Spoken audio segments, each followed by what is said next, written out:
olólùfẹ́ Agogo Ayo àti kí n káàbọ̀ sábàlá ìròyìn lórí ètò Agogo Ayo fún tòní. Orúkọ tèmi tí bẹ́ẹ̀ ṣe mọ̀ náà ni SEYI Ogunleye kókó nínú ìròyìn tí a ní fún yín.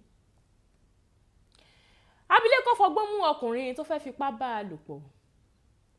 Owó ṣe pàtàkì sí mi nínú ìbájọ́rẹ̀ẹ́, SEYI ló sọ bẹ́ẹ̀. Ẹ wá nǹkan fìdílé ká jọ gbádùn ìròyìn náà lẹ́kùnrẹ́rẹ́. Ọwọ́ àwọn ọlọ́pàá ìpínlẹ̀ Èkó ti tẹ ọ̀dọ́kùnrin kan tó wọnú ilé arábìnrin kan tó sì gbìyànjú láti bá a lò pọ̀. Ọ̀dọ́kùnrin náà Abdulaziz Adam tó jẹ́ ọmọ ọdún 19 ni a gbọ́ wípé ó jí àwọn ohun ìní abilékọ náà tí a mọ̀ sí ìyáàfin Nkechi Onuoha tó ń gbé agbègbè Èjìgbò nípínlẹ̀ náà. Lẹ́yìn tó gba àwọn ohun ìní rẹ̀ tán, Adam wá pinnu láti bá a ní ìbálòpọ̀, ṣùgbọ́n obìnrin náà sọ fún wípé ọkọ òun ti gégùn fóun pé ọkùnrin kọ́kùnrin tó bá bá òun ní ìbálòpọ̀ yóò fi kú ṣèfàjẹ ni. Àfihàn yìí bí Adam nínú, ó fa ọ̀bẹ yọ, ó sì gé ní ọrùn kó tó na pápá bora.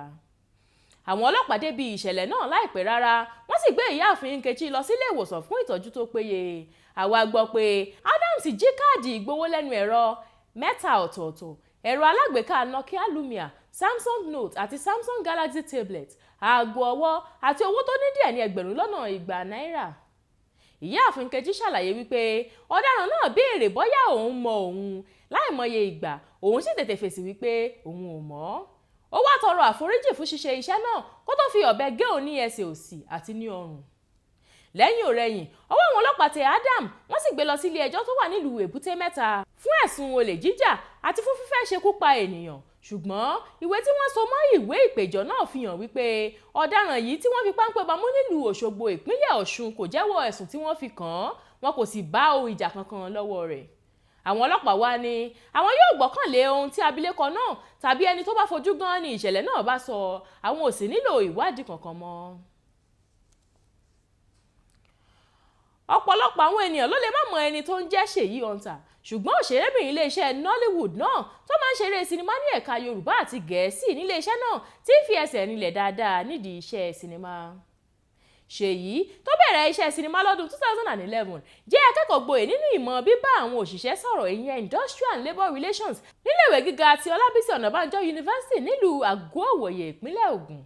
Òṣèrébìnrin náà tún ti fi ìdí rẹ̀ múlẹ̀ wípé wúńdíá sì ni òun ò sì mọ nǹkan kan nípa ìbálòpọ̀, ṣùgbọ́n òun mọ̀ wípé owó ni kẹ̀kẹ́ ìyìn rere, ó sì ṣáájú ìfẹ́.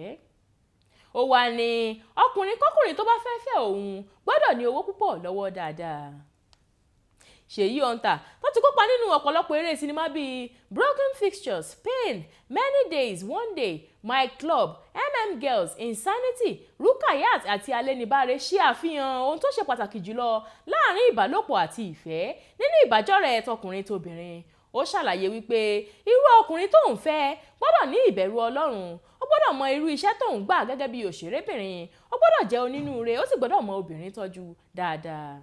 Èyí ni òpin ìròyìn fún tòní, ẹ tún gbọ́ kókó inú rẹ̀ lẹ́ẹ̀kan sí i. Abilékọ fọgbọ́n mú ọkùnrin tó fẹ́ fipá bá a lò pọ̀. Owó ṣe pàtàkì sí mi nínú ìbájọ́rẹ̀ẹ́, SEYI ló sọ bẹ́ẹ̀. Àwa ìjìbá lọ lábala ìròyìn lórí ètò Agogo Ayo fún tòní. Lẹ́ẹ̀kan sí èmi ni SEYI Ogunleye. Ètò ṣì ń tẹ̀síwájú, ẹ má lọ síbi kankan.